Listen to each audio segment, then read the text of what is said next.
오늘 하나님께서 주시는 말씀 같이 보겠습니다. 사도행전 14장 1절 말씀서부터 보겠습니다. 제 성경 신약 212쪽에 있습니다.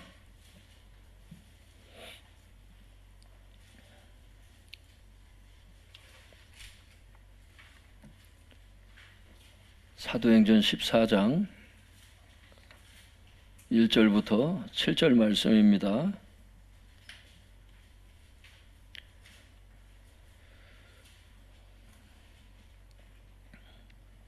사도행전 14장 1절부터 7절 말씀까지 제가 한 절, 우리 성도님들이 한 절 그렇게 교독하도록 하겠습니다. 1절 제가 먼저 읽겠습니다. 이에 이고니온에서 두 사도가 함께 유대인의 회당에 들어가 말하니 유대와 헬라의 허다한 무리가 믿더라.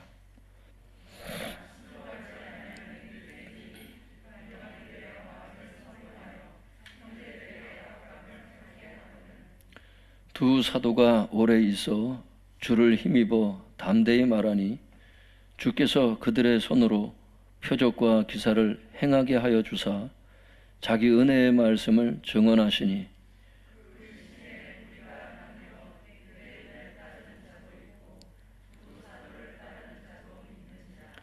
이방인과 유대인과 그 관리들이 두 사도를 모욕하며 돌로 치려고 달려드니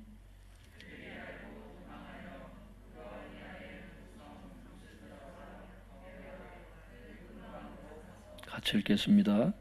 거기서 복음을 전하니라. 아멘. 사랑하는 성도님들, 오늘 이렇게 나와주셔서 감사합니다. 오늘 예수님의 이름으로 환영합니다. 한번 제목을 따라해 주시면 감사하겠습니다. 이고니온에서의 전도 사역. 다시 한번 해보겠습니다. 이고니온에서의 전도 사역. 이고니온에서의 전도 사역, 이런 제목으로 오늘 하나님의 말씀을 전하도록 하겠습니다. 1절 우리 같이 한번 읽어보겠습니다. 시작. 이에 이고니온에서 두 사도가 함께 유대인의 회당에 들어가 말하니 유대와 헬라의 허다한 무리가 믿더라. 여기 이고니온이라고 하는 이 지명이 나오죠. 여기에 왜 두 사도가 있는가, 이거를 이해하려면은 그 13장의 내용을 알아야겠죠, 성도님들. 여기 이고니온에 왜 사도들이 이렇게 여기 가서 이렇게 전도를 하게 되는가, 이 배경이 되는 것이 50절과 51절입니다. 13장 50절과 51절입니다. 그거 한번 읽어보겠습니다. 시작. 이에 유대인들이 경건한 귀부인들과 그 신의 유력자들을 선동하여 바울과 바나바를 박해하게 하여 그 지역에서 쫓아내니 두 사람이 그들을 향하여 발에 티끌을 떨어버리고 이고니온으로 가거늘. 그 이고니온으로 왜 가게 됐는지가 거기 나오죠, 성도님들. 그건 왜 그러냐 하면은 50절에 보면 박해가 있었어요. 그 예수님을 영접하지 않은 유대인들이 있었거든요. 불신자 유대인들. 그 사람들이 그 힘 있는 사람들을 선동을 했다 그랬어요. 거기에 유력자들을 선동해서 바울과 바나바를 박해해서 그 지역에서 쫓아내는 겁니다. 그러니까 비시디아 안디옥 그 지역을 얘기를 하는 거예요. 비시디아 안디옥에서 복음을 전하고 있었는데 유력자들을 선동을 해서 그 불신자 유대인들이 바울과 바나바를 쫓아낸 겁니다. 그래서 어쩔 수 없이 쫓겨나온 거예요. 어디로요? 51절에 두 사람이 그래서 발에 띠끌을 떨어버리고 이고니온으로 그래서 간 거예요. 사역을 하다가 장애물에 부딪힌 거죠. 여러분들도 살다가 장애물에 부딪힐 때 있죠. 이 사도들도 그랬어요. 그랬을 때 사도들이 낙심하고 좌절하고 그런 게 아니고 그렇게 쫓겨나면은 또 인도하시는 장소가 있습니다. 그게 이고니온이에요. 그래서 사람들은 이제 이렇게 어떤 절벽을 만나고 여리고 성을 만나고 이렇게 골리앗을 만날 때 다 끝났다고 생각이 들고 하는데 하나님께서는 다 또 피할 그 방법이 있으시더라고요. 그래서 감당할 시험을 허락하시는데 감당치 못할 때는 어떻게 피할 길을 내사 이렇게 말씀하시잖아요. 이거예요, 바로. 사역자들이 기억해야 될 것은 뭐냐면 장애물이 부딪혔을 때 그 다음 길이 분명히 또 놓여 있다. 그것을 기억할 수 있길 바랍니다. 그 사역자들이 이런 거를 이제 놓치면 안 돼요. 성도들이 헌금해서 그게 되는 게 아니에요. 이제 목사 안수 받은 분들도 있고 그러니까. 사역을 하다 보면은 성도들에게서 자꾸 이렇게 재정이 나온다고 생각하기 시작하면 여러분 자꾸 헌금 설교해야 돼. 그래서 부담스러워서 그래 그게. 마음이 약해져서 목회자들이. 그러니까 헌금 설교를 하긴 해야지. 근데 주님께서 인도하실 때 해야 돼요. 노다지 하는 게 아니야 그게. 그게 짧은 목회를 하면서 느낀 게 그거더라고요. 이 길이 막히면 저 길을 여시고 이 길이 막히면 또 저 길을 여시고 이러시더라고 하나님이. 재정도 그렇더라고. 그러니까 하나님께서 사람의 마음을 다뤄보시는 게 재정도 줬다가 뺏어보셨다가 막 그래요. 그러면 우리 믿음이 막 롤러코스터를 타요 막 처음에는. 건강도 그렇죠. 건강을 줬다가 또 한번 뺏어보셨다가 욥이 그랬잖아요. 욥이. 그걸 누가 하신 건데? 하나님이 시험하신 거예요 그게. 욥기 42장 마지막 장에 보면 여호와께서 시험하셨다는 말이 거기 나와요. 사탄에게 허락을 하신 거지 하나님께서. 건강도 있어봤다가 없어봤다가 있어봤다 없어봤다 하면 막 롤러코스터를 타요. 이제 신앙이 믿음이 성장하면 성장할수록 어떻게 되느냐 하면은 점점 이게 이 롤러코스터를 타는 간격이 좁아져요. 우리가 다 성인군자라는 게 아니라 하나님을 의지하는 마음이 점점 성장하더라고. 그건 하나님 때문에 그래요. 하나님께서 그런 신뢰를 주세요. 당신이 보호하신다는 걸. 여러분 그런 경험이 있죠. 뭐가 필요하다 이렇게 생각만 했는데 채워주시는 그런 것들이 여러 번 겪어지고 이제 막 하다 보면은 믿음이 생긴단 말이에요. 그게 하나님께서 믿음을 주시는 방법이에요. 그런 게. 기도를 초신자들이 처음에 교회 와가지고 기도를 막 하는데 기도 응답이 막 되는 거죠. 그게. 왜? 당신의 신실하심을 가르쳐 주시려고 그러는 거예요. 그게.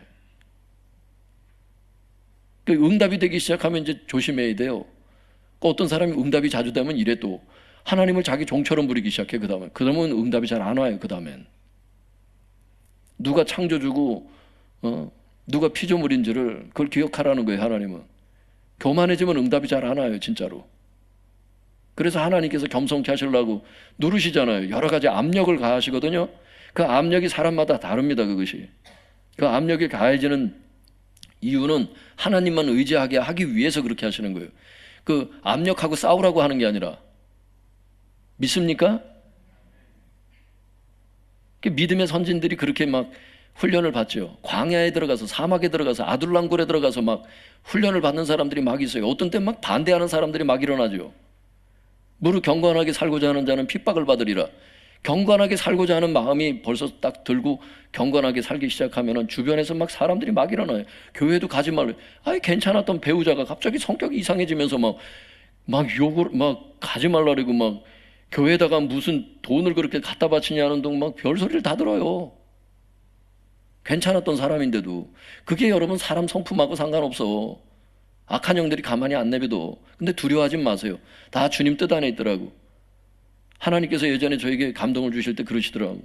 다 주님 권세 아래 있대. 마귀도 하나님 권세 아래 있고. 욥 시험할 때 그 사탄 아무렇게나 막 공격하는 게 아니잖아요. 사탄도 두려워할 존재가 아니고 핍박도 그렇더라고. 아무나 다 그냥 무슨 순교하고 그러는 게 아니에요. 순교도 하나님이 허락하는 사람들만 그게 믿음에 따라서 순교도 하는 거지. 믿음이 연약한데 그걸 그렇게 내버려 두고 하시는 분이 또 아니더라고. 하나님을 절대 신뢰하세요. 하나님은 나의 머리카락까지 다 세시고 나의 신앙의 정도도 다 아셔서 거기에 맞춰서 다 테스트도 하시고 하시는 거지. 할렐루야. 근데 여러분 그걸 기억을 하셔야 돼. 믿음의 테스트가 있어. 아브라함을 시험하시고 이렇게 나오잖아요. 창세기에 보면 그 시험이 테스트라는 뜻이에요. 믿음이 어느 정도 됐는지 하나님을 얼마나 사랑하는지 그걸 하나님이 테스트하십니다. 중간고사 기말고사를 봐요. 히스기야도 시험하셨다고 성경이 나오잖아요. 이때 잘 통과할 수 있길 바랍니다. 조금 어려움이 왔다고 막 하나님 욕하고 막 불평하고 여러분 원망하는 게 하나님 욕하는 거예요. 고린도전서 10장에 보면 그래가지고 이스라엘 백성들이 그렇게 막 몇만 명씩 죽어 나자빠졌잖아요. 고린도전서 10장에 보면 불평하다가 죽었다는 겁니다. 거기 보면 범사에 감사라는 거예요. 하나님께서. 그래서 이해할 수 없는 일이지만 어쨌든 감사하래. 다 하나님 뜻 안에 있으니까 그게. 연합하여서 선을 이룬다는 거예요. 할렐루야. 나쁜 일, 좋은 일 다 연합해서 선을 이룬다는 거예요. 그게 연합해서. 선이라는 게 하나님의 뜻을 얘기하거든요.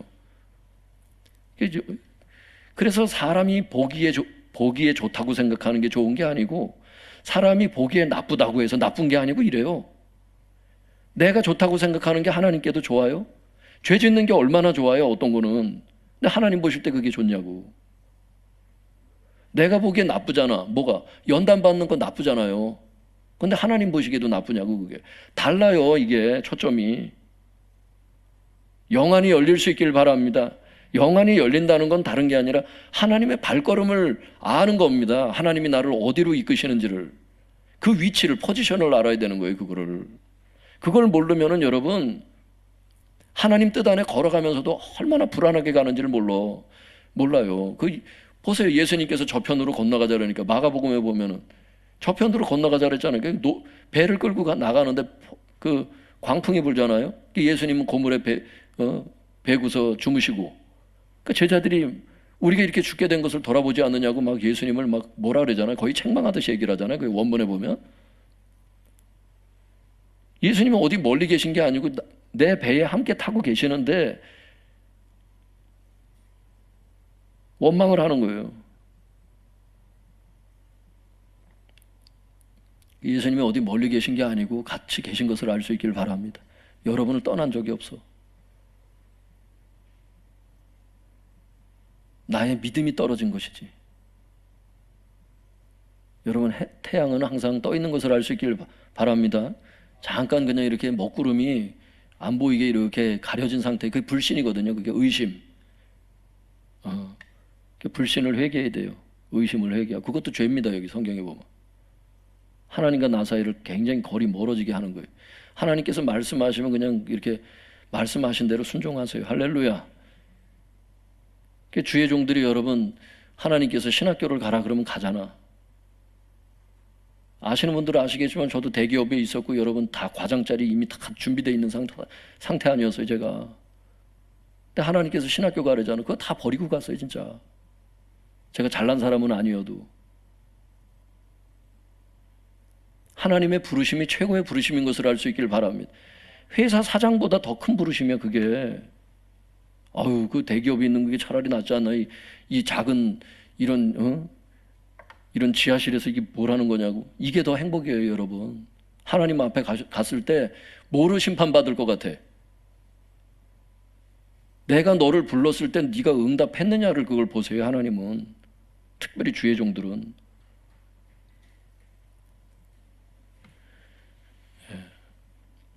그러니까 이렇게 어떤 시험이나 환난이 오거나 그럴 때 너무 막 그냥 롤러코스터를 막 타지 말고, 여러분, 오늘 저 바울하고 바나바처럼 진득하니 그냥 쫓아내면은 그냥 다른 데로 가세요. 인도하시는 바가 있어. 그게 이고니온이에요. 그 이고니온에 가면은 여러분 하나님의 역사가 기다리고 있는 것을 알 수 있기를 바랍니다. 그 1절을 한번 읽어보겠습니다. 어떤 기적이 있었는지. 사도행전 14장 1절입니다. 시작. 이에 이고니온에서 두 사도가 함께 유대인의 회당에 들어가 말하니 유대와 헬라의 허다한 무리가 믿더라. 이고니온에 딱 들어갔어요. 두 사도가 누구예요? 바울과 바나바를 얘기를 하는 거예요. 어떤 사람은 사도 그러면 예수님의 12제자만 사도인 줄 알아요. 안 그래요? 성경에 보면 이게 직분 중에 하나야. 에베소서 4장 11절 12절에 보면은 오중직임자가 나오는데 그 첫째가 사도입니다. 교회에 며칠 두셨다 그래서 이건 직분입니다, 여러분. 지금도 있는데 사람들이 모를 뿐이야. 사도 사역이 있어. 그런 게 어디 있어요? 예수님 12제자 외에도 여러 사도가 나온다니까, 성경에. 갈라디아서에 보면 야고보가 여러분 사도로 나와요. 예수님의 친동생, 육신으로서 동생 야고보가 사도로 나온다니까, 갈라디아서에 보면. 여러분 여기 보세요. 1절에 14장 1절에 두 사도가 함께, 두 명이 다 사도예요. 바나바도 사도였습니다, 여러분. 바울도 사도였어요. 그 사도 바울 그러죠. 예수님의 12제자만 사도가 아닙니다. 이거 탈피하셔야 돼. 할렐루야. 그래서 이 두 사도가 뭐 했냐면 이고니온에서 두 사도가 함께 유대인의 회당에 들어가 가지고 설교를 하는 겁니다. 그랬더니만 유대와 헬라의 허다한 무리가 믿더라. 허다한이라는 거는 원문에 보면 많은 이런 뜻이에요. 한번 따라 볼까요? 많은 무리가 믿었다는 겁니다. 복음을. 근데 여러분 이상하죠? 유대인들이 유대인의 회당에 들어가 있는 거는 이해가 돼. 유대인의 회당에 들어가서 두 사도가 설교를 했다니까. 그러니까 유대인들이니까 유대인의 회당에 들어가는 건 알겠는데 여기 헬라인들은 왜 있을까? 헬라인들은 여러분 이방인들이잖아. 근데 여기 유대인의 회당에 왜 들어가 있는 거예요? 그 사람들은. 거기다가 여러분 예수님의 복음을 접하고 믿게 된 것을 알 수 있길 바랍니다. 유대인의 회당에 왜 들어갔겠어요? 이 사람들이 유대교를 믿었기 때문에 그래. 그래서 유대교로 개종한 이방인들이야. 그래서 학자들의 글을 읽어보거나 주석을 찾아봐도 그래도 거기 그렇게 나와 있죠. 그들을 뭐라고 그래? 유대교로 개종한 이방인들이에요. 그래서 개종을 했으니까 여러분 구약에 보면은 이방인들이 유대교로 개종할 수 있는 방법이 뭐였어요? 구약 성경 읽어보면 두 가지죠. 안식일 지키고 할례 받으면 돼서 이 두 가지 하면 유대교로 개종할 수 있었습니다. 이방인들이 그래서 유대인의 회당에 들어가 앉아 있다가 두 사도가 설교한 거 듣고 복음 받아들이고 수지 맞은 것을 알 수 있기를 바랍니다. 중요한 건 뭐냐면 두 사도가 이고니온으로 쫓겨났는데 거기서 많은 성도들을 얻게 됐다는 거예요. 전도의 열매가 풍성했다는 거예요. 그러므로 여러분 어떤 어려움이 있으면 그 다음 단계 인도하시는 대로 순종하면 거기에서 열매를 많이 따게 될 것이다. 그러니까 위축되지 마시고 전도하시고 위축되지 마시고 사역 감당할 수 있길 바랍니다. 목사 한 수 받고 나도 여러분 어려움이 그렇게 있더라고. 내가 하지도 않은 건데도 막 했다고 그러고 막 아시는 분들도 다 아시겠지만 별소리를 다 들어요. 근데 시험이 빨리 지나가는 방법은 대꾸하지 않는 거더라고. 가만히 있으면 돼. 그러면 금방 지나가더라고. 근데 대꾸하면 더 길어져 그게. 여러분 누가 공격하잖아요. 가만히 있으세요. 대꾸하면 더 길어져. 하여튼 연단이. 처음에 이게 참 대꾸 안 한다는 게 되게 힘든데 근데 그것도 훈련이에요. 어떻게 같은 맞붙어 싸울 수가 없잖아. 네, 그런 축복을 하나님께서 허락해 주시길 바랍니다. 2절 3절 같이 읽어보겠습니다. 사도행전 14장 2절 3절 시작. 그러나 순종하지 아니하는 유대인들이 이방인들의 마음을 선동하여 형제들에게 악감을 품게 하거늘 두 사도가 오래 있어 주를 힘입어 담대히 말하니 주께서 그들의 손으로 표적과 기사를 행하게 하여 주사 자기 은혜의 말씀을 증언하시니. 성도님들이 1절에서 많은 열매, 전도의 열매를 많이 얻었잖아요. 근데 2절이 뭐라고 그러냐면 그러나 이렇게 시작해요. 그러니까 반대되는 사람도 있었다는 뜻이죠. 그러나 순종하지 아니하는 유대인들, 그러니까 복음에 순종하지 않는 사람들이 누구겠어요? 예, 불신자 유대인들, 복음을 안 받아들였던 사람들이 있을 것 아니에요. 회당 안에 있었다고 다 영접한 건 아닐 수 있잖아요. 복음을 믿지 아니하는 유대인들을 가리켜요. 여기서 그 사람들이 이방인의 마음을 어떻게 해요? 자기만 예수 안 믿으면 끝나는 그게 아니더라고. 이 사람들이 다른 사람을 막 충동시키는 거예요. 그리고 거기 이방인들의 마음을 충동시켜가지고 그 형제들에게 악감을 품게 하거늘 이렇게 돼 있어요. 악감을 품게 하다. 이게 도대체 뭔 뜻인가? 여러분 금방 오세요? 느낌, 감이? 제가 원문을 찾아보니까 크게 두 가지 뜻이 있더라고요. 악감을 품게 하다. 이게 무슨 뜻이냐면 한번 따라해 볼까요? 학대하다. 그런 뜻이 하나가 있고요. 또 하나 해볼까요?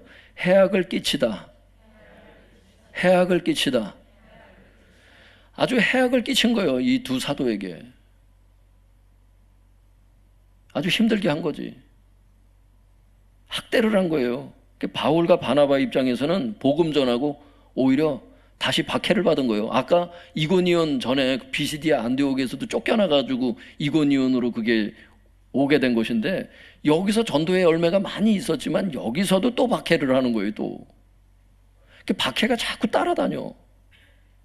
박해가 없었으면 좋겠는데 박해가 있다는 거예요.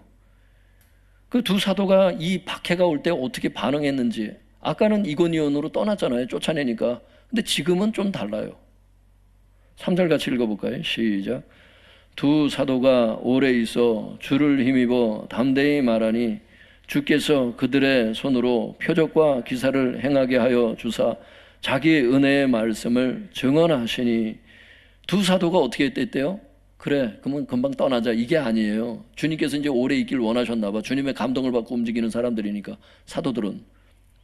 그러니까 두 사도가 그 지역에 오래 있었다는 거예요. 거기 이고니온에. 그러면서 뭐라는 거예요? 담대히 말했다는 거예요. 거기서 위축되지 않고 떨지 않고 담대히 말했다는 거예요. 여러분, 담대하시기 바랍니다. 누가 자꾸 이렇게 힘들게 하고 자꾸 이렇게 나를 푸시할 때 담대할 필요가 있어요. 그런데 그렇게 담대하게 말할 수 있는, 오래 그렇게 그 지역에 있을 수 있는 그 원동력이 뭐냐? 그 가운데 거기에 있어요. 주를 힘입어, 이렇게 돼 있어요. 주를 힘입어서 그렇게 했다는 거예요. 이게 원문에 찾아보면 무슨 뜻이냐면, 이것도 따라해 볼까요? 주를 의지하여, 주님을 의지하여, 그런 뜻이에요. 성도님들, 주님을 의지해서 그 환난을 견딜 수가 있었다는 거야. 주님을 의지했다는 거야. 주님이 도와주실 줄 믿는 거지. 그러니까 주님께서 어떻게 하세요? 당신을 의지하는 두 사도에게 어떻게 하셨대? 주께서 그 사도들의 손으로 표적과 기사를 행할 수 있도록 해주셔서 자기 은혜의 말씀을 확증해 주셨대. 주님께서. 여러분, 기적은 어떻게 일어나는 거예요? 주님께서 그 손으로 기적을 행할 수 있도록 해주셔야 기적이 일어나는 거예요. 할렐루야. 어떤 사람 자꾸 은사를 의지하고 그러면 안 돼요. 성도님들, 병 고치는 은사가 저에게도 와 있거든요, 사실. 그래서 실제 병이 낫고 하잖아요. 여러분들, 한두 분이 아니잖아. 그런데 그거 아세요? 병 고치는 은사를, 그걸 의지하면 안 되고 주님을 의지해야 돼요. 은사가 와 있다는 거는 무슨 뜻이냐면, 다른 성도들보다는 어떤 은사를 받으면 그 은사가 그 안 받은 사람들에 비해서 조금 더 많이 이렇게 그 은사가 드러난다는 것이지, 자기가 원할 때마다 아무 때나 병 고칠 수 있다는 뜻이 아니에요. 고린도전서 14장 14장에서도 보면은, 그러니까 12장에서도 보면은 여러분 은사장이잖아요. 거기 쭉 보면은 그게 나오잖아요. 성령님의 나타나심이라고 돼 있잖아. 은사를 성령님이 나타내 주시는 거예요. 그 순간에 그분이 나타내고 싶을 때, 그게 은사의 정의입니다. 근데 가끔 이렇게 보면 막 부흥사들이나 막 이런 어떤 분들 중에, 모든 분이 그런 분들은 아니겠지만, 어떤 분들은 막 성령을 받아라, 뭘 받아라 하면서 막 자기가 나눠줄 수 있는 것처럼 막 그러는 거 있어요. 아니에요. 성경적으로는 진짜 비성경적이에요. 그거 안 그래. 성령님이 원하실 때 나타내세요. 우리는 우리의 손으로 표적과 기사를 행할 수 있도록 도와주세요, 이걸 놓고 기도할 뿐이에요. 할렐루야.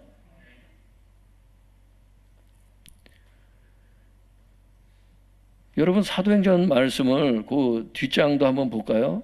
그 194쪽에 보시면 사도행전 4장 30절 한번 보겠습니다.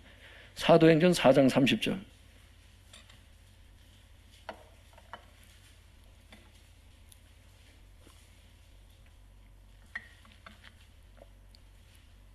사도행전 4장 30절 한번 같이 읽어볼까요? 시작. 손을 내밀어 병을 낫게 하시옵고 표적과 기사가 거룩한 종 예수의 이름으로 이루어지게 하옵소서 하더라. 여러분, 손이 누구의 손일 것 같아요? 원문에 보면 그렇죠. 따라 볼까요? 주의 손. 주의 손. 헬라어 원문을 보면 주의 손 이렇게 돼 있어요. 그러니까 주님의 손을 내미셔서 병을 낫게 하옵소서, 그 기도입니다.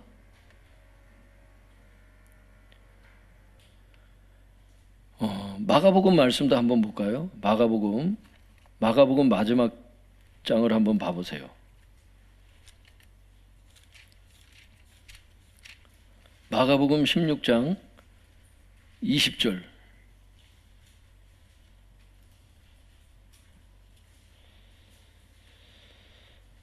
마가복음 16장 20절입니다.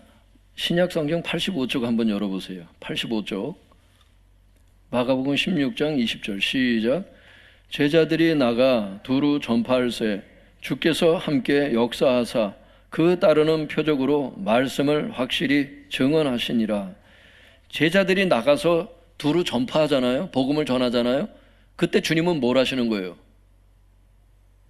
전파할세, 제자들이 전파할세 주께서 함께 역사하셔서 그 따르는 표적으로 사도들이 전하는 그 말씀을 확실히 확증하시는 역할을 주님이 하시는 겁니다. 기적을 주님께서 따르게 하시는 거예요. 그 표적이 주님께서, 여기 주어가 주께서잖아요. 주님께서 그렇게 표적을 일으키시는 거지 인간이 하는 게 아니라니까. 그 표적이 뭐예요? 16절에 보면 믿고 세례를 받는 사람은 구원을 얻을 것이요 쭉 나오고, 17절 믿는 자들에게는 이런 표적이 따르니, 5가지 표적이 나오죠. 거기 보면 곧 그들이 내 이름으로 귀신 쫓아내고 새 방언 말하고 뱀을 집어올리고 독을 마실지라도 해를 받지 않고 병든 사람에게 손을 얹은 즉 낫게 되는 이런 표적이, 이 5가지 표적이 20절에 보니까 제자들이 나가서 두루 전도를 할 때 주님께서 함께 역사하셔서 그 따르는 표적을, 주님께서 표적을 일으키시는 거라니까. 우리가 손을 올려도 주님께서 역사해 주시지 않으면 안 돼요. 그러니까 주님을 의지해야 될 줄 믿습니다. 단순히 그냥 무슨 은사만 의지해가지고 사역하려면은 초보입니다. 초보. 사역자들은 이걸 분명히, 이게 지금 많아요. 제가 지금 찾아볼 말씀, 이걸 다 찾아볼 수가 없잖아. 그런데 믿음의 기도를 할 때도 주님께서 일으키신다. 한 말씀만 더 찾아볼까요? 이런 말씀이 성경에 많이 나오니까. 신약성경 376쪽 한번 볼까요? 376쪽 야고보서 5장.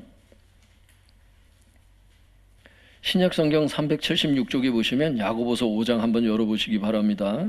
야고보서 5장 15절입니다.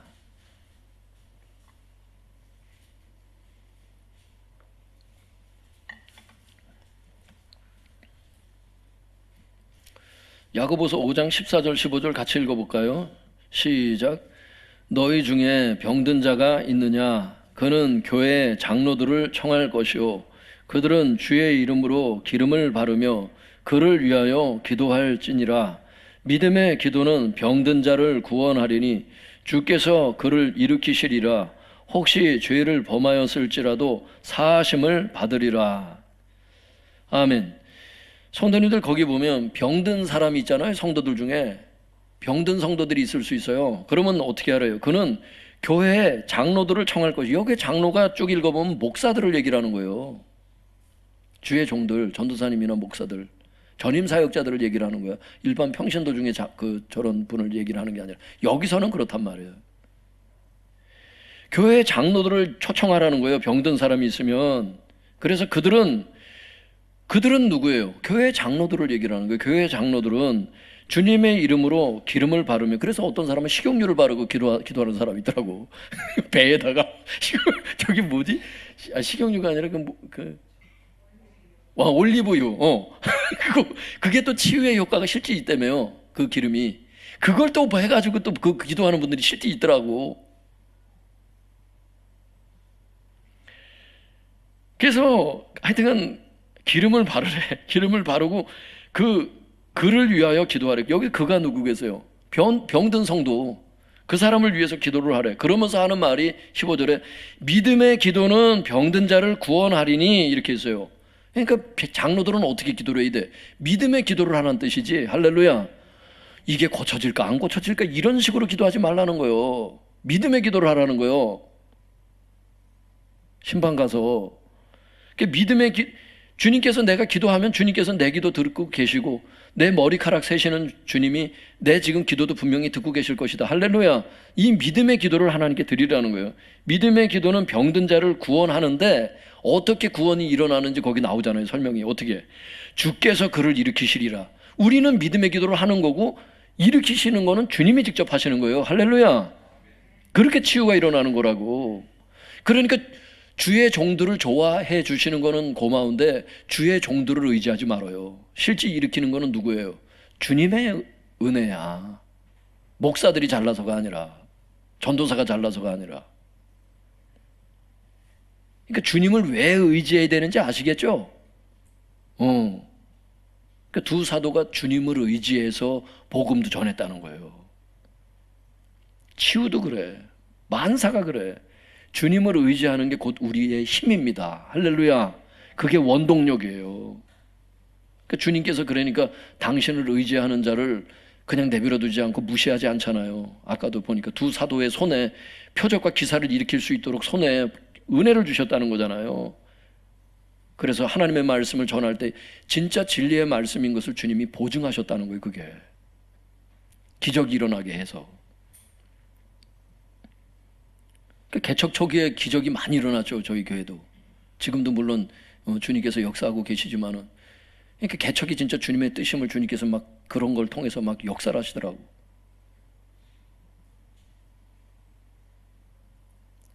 어떤 경우 목사가 더 놀래잖아. 기도를 했는데 진짜 낫는 거야. 할렐루야. 그러니까 믿음이 없어서라기보다도 그냥 그 자리에서 막 낫고 그러니까 자기가 더 놀래. 가만히 있을 뿐이지. 또 가만히 있어야지. 그래야 또 믿음이 있지. 또 이게 또 성도를 보는데 뭐 호들갑을 떨면서 오 진짜 내래 막 이러면 안 되잖아. 이거 가만히 기도하고 조용히 그냥 기도를 하고 그냥 슬며시 빠지는 거지. 여러분 주님을 의지하세요. 주의 종들을 통해서 그게 기적이 일어나도 주의 종들이 잘나서 그러는 게 아니에요. 주께서 일으키시리라. 주의 종들이 해야 될 역할은 믿음의 기도하는 거. 기도까지 대신해 주는 건 아니니까 주님이 기도하라 구하라 그리하면 주실 것이요 그랬지. 내가 대신 다 기도해 드릴게 니네는 기도할 필요 없다 이게 아니잖아요. 우리가 해야 될 역할은 기도를 해야 되는 건 우리의 역할입니다. 할렐루야. 성령님께서 중보기도도 물론 해주시지만 기도를 안 하면 그래서 계속 더딘 겁니다. 이 상태로 계속 가는 거예요. 기도를 안 하면. 누가 여러분 시간 들여서 그렇게 계속 앉아있는 게 좋아서 그렇게 항상 기도를 해요? 누가? 기도 시간이 물론 좋기도 하고 교제 시간이 감사하기도 하지만 여러분 그것도 때때로 아주 아주 중노동일 때가 있거든. 그게 막 밤새워서 기도하고 그럴 때 막 졸린데 막 성도를 위해서 계속 기도할 때 막 어떤 데 기도하다 막 옆으로 쓰러져서 자잖아. 막 하도 지쳐가지고 막 그 왜 기도를 해요? 기도를 안 하면 기도 응답이 더딘 겁니다. 여러분 기도를 안 하는 것만큼 구하라 그리하면 주실 것이요 이랬지. 가만히 있으면 주시겠다 그랬어요? 기도를 해야 됩니다. 그래서 건강을 위해서도 기도하고 사업을 위해서도 기도하고 직장을 위해서도 기도하셔야 돼요. 할렐루야. 기도를 안 하면 못 받으니까. 여러분 그러니까 재정 축복을 위해서도 기도해야 되겠죠. 하나님의 뜻입니다. 그게 가난하길 원치 않으세요. 어느 날 그 생각이 들더라고. 내가 하나님을 아버지라고 부르는데 아버지가 가난한가? 근데 내가 왜 가난할 필요가 있지? 이 생각이 들더라고. 무슨 주의 종들이 가난한 걸 무슨 미덕으로 알더라고. 안 그래요. 주의 종들도 집을 사고 다 해야 돼. 할렐루야. 성경에 보니까 예수님도 집이 있으셨더라고. 예수님이 여러분 십자가에서 가난해지셨지. 여러분 그분이 지상에서 사역하실 때 언제 가난했어요? 그 많은 성도들을 끌고 다니고 그 많은 사람들 데리고 다닐 때 굶었다는 얘기가 어디 나와요? 무슨 유교적인 사고방식을 받아서 무슨 백결선생 뭐 이런 얘기를 하면서 그냥 청렴하면서 그냥 가난이 무슨 미덕이라도 되듯이. 안 그래요. 고린도후서 8장 9절에 보면 우리를 부욕해 하기 위해서 그분이 가난하게 되셨다고 성경에 나와요. 그래서 부요한 게 주님의 뜻이고 우리를 부욕해 하려고 십자가에서 그분이 속옷까지 다 내려놓을 만큼 가난해지셨잖아. 할렐루야. 맨날 죄 용서만 복음이 아니에요. 부요해지는 것도 복음입니다. 할렐루야. 질병 치유도 복음이고 성경에 보면 그것 때문에 예수님이 채찍에 맞음으로 너희가 나음을 얻었느니라 나오잖아요. 이사야 53장에도 나오고 베드로도 얘기를 하고 그러잖아요. 베드로전서 2장에도 나오고 하잖아요. 예수님이 채찍에 맞음으로 너희가 이미 나음을 받았나니 거기 나오잖아요. 하나님은 우리가 병이 낫고 건강하게 살다 가길 원하십니다. 하나님의 뜻은 그게 하나님의 뜻입니다. 성도님들. 그래서 거기 야고보서 5장 16절에도 그게 나오잖아요. 거기 같이 읽어볼까요? 시작. 그러므로 너희 죄를 서로 고백하며 병이 낫기를 위하여 서로 기도하라. 의인의 간구는 역사하는 힘이 큼이니라. 병이 낫기를 위하여 서로 기도하는 거. 치유 기도가 하나님의 뜻이에요. 그렇게 하라 그랬어 성경에. 할렐루야. 무슨 질병 치유가 일어났다면 무슨 이단인 줄 알고 무슨 이상하게 반응하는 사람들도 있더라고. 병을 위해서 기도하래잖아, 주님이. 근데 병이 안 낫는 게 그게 정상이에요? 병이 낫는 게 정상이지. 주님이 그렇게 하라고 지금 명령하잖아요. 서로 그렇게 치유를 위해서 서로 기도를 해야 된다고. 할렐루야. 근데 왜 병 낫기를 기도를 안 해요? 왜 자꾸 병원에 다닐 줄은 알면서 왜 병 낫게 해달라고 기도를 안 하냐고, 그거를. 왜 그 상태로 계속 가냐고. 우리 교회 여러분, 여기 김한희 집사님은 어디 가셨어? 군대 제대해서 여러분 이건 무좀 생기고 그래가지고 무좀, 우리 교회 기도하다가 무좀도 다 났잖아. 할렐루야. 여기 당뇨도 났고 막 했잖아. 그걸 자꾸 끌고 가는 게 그게 좋은 게 아니잖아요. 빨리 끝장을 내야지. 할렐루야. 여러분, 질병은 도둑놈이더라고. 도적이 오는 건 죽이고 멸망시키려는 것이요. 내가 온 것은 양으로 생명을 얻고 더 풍성히 얻게 하려 하심이니라. 할렐루야. 도적이 마귀만 도적이 아니더라고. 마귀가 부리는 것 중에 하나가 질병이더라고. 그러니까 욥도 악창에 걸리게 하잖아. 이 질병이 오면은 돈도 도둑 맞지요. 시간도 도둑 맞지요. 믿습니까? 그 질병이 도둑놈이더라고. 보니까 요걸 잡아야 되겠더라고. 요거 예수의 이름으로 쫓아내야 돼요. 할렐루야. 주님을 의지해서 그런 행동의 결단들이 있기를 바랍니다. 어떤 분들 이런 얘기 들으면 이럴 수, 지금 내가 그런 거를 어떻게 하지? 자존심 상해서 이러시면 안 돼. 하나님은 겸손한 자를 쓰셔. 말씀대로 믿는 게 그게 진짜 믿음이야. 성경을 믿는 게 그게 진짜 믿음이라고. 여러분, 뭘 믿어요? 말씀을 믿는 게 그게 믿음이라니까. 병 낫기를 위해서 기도해라 그러면 적극적으로 기도하셔야 돼. 구하라. 그리하면 주실 겁니다. 믿습니까? 저는 믿습니다.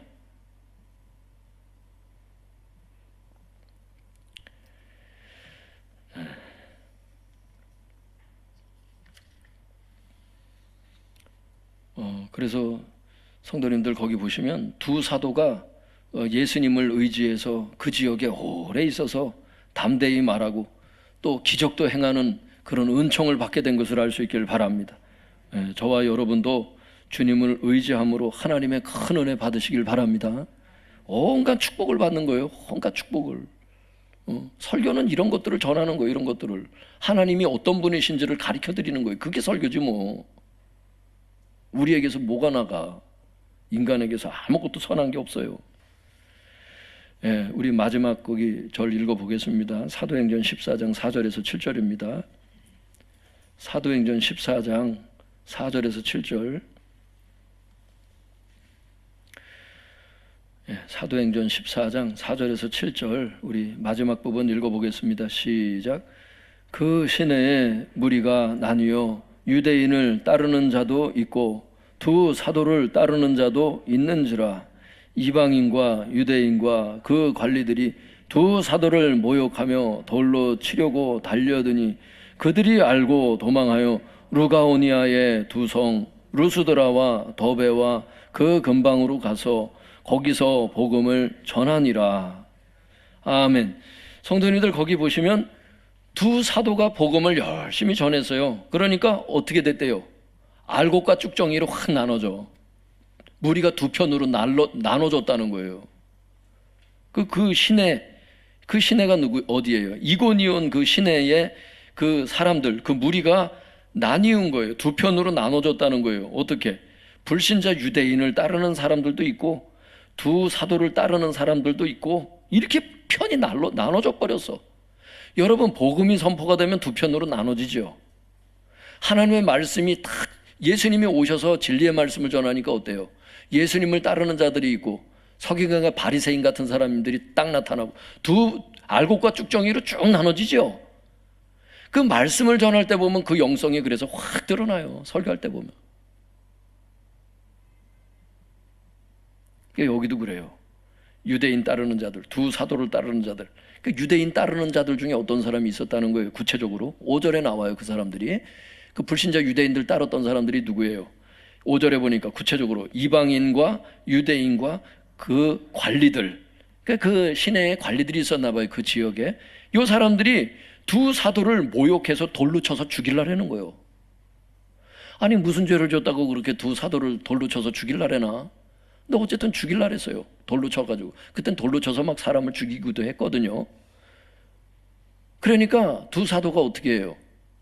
그 지역에 오래 있으면 어떻게 될까요? 돌무대기에 깔리겠죠? 그러니까 어떻게 해야 돼? 빨리 도망해야지 그때는. 6절 같이 읽어보겠습니다. 시작. 그들이 알고 도망하여 루가오니아의 두 성 루스드라와 더베와 그 근방으로 가서. 여러분, 도망가는 게 하나님의 뜻인 것을 알 수 있길 바랍니다. 어떤 사람이 이걸 비겁하다고 생각하더라고. 안 그래? 저녁에 깡패가 부르면 어떻게 돼?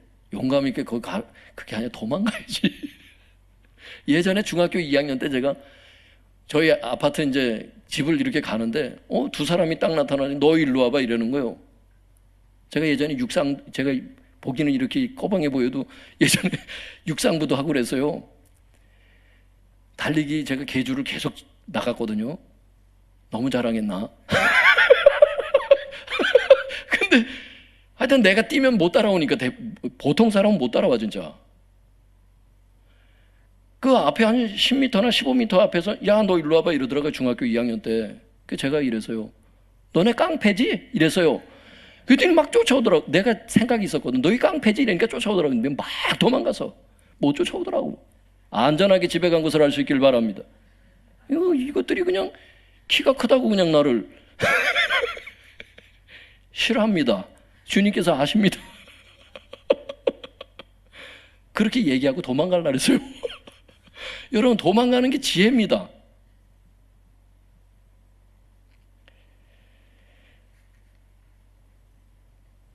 마태복음 10장에 보면 주님께서 직접 말씀하셨어요. 도망가라고. 거기 뭐라 그러냐면 뭐라 그랬죠? 이 동네에서 박해하거든 저 동네로 피하라. 이 구절이 있어. 성도들이 다 죽고 순교를 다 하면 복음은 누가 전해요? 도망가서 살아야 복음도 전하지. 그래서 무모하게 자꾸 부딪히려 하지 말고 피할 자리는 피하세요, 여러분. 진리가 아닌 이상 맞붙어 싸울 필요가 없어. 성령님이 그 다음 장소로 인도하실 거 아니에요. 거기 가서 또 전하면 되지. 할렐루야. 그게 어디래요? 도망간 데가 루스드라와 더베라는, 그러니까 루가오니아 지역이 있었는데 그 루가오니아 지역에 두 성이 있어요. 그게 어디냐면 루스드라와 더베에서 가가지고 복음을 전했다고 7절에 거기서 복음을 전하니라 이렇게 돼 있잖아요. 그러니까 도망간 이유가 복음 전하기 위해서라는 걸 알 수 있죠. 문맥에서 단순히 그냥 피한 게 아니라 복음 전하기 위해서 도망갔다는 걸 알 수 있어. 그리고 그 루스드라와 더베에서 여러분 기적이 일어나고 많은 사람들이 주께로 돌아옵니다. 그건 다음 시간에 얘기를 해야 돼요. 할렐루야. 거 보세요. 하나님께서 인도하시는 도망가가지고 다음 지역에서 전하니까 사람이 죽지도 않고 복음도 많이 전해서 수많은 사람들을 주께 돌아오게 하고 기적도 일어나는. 할렐루야.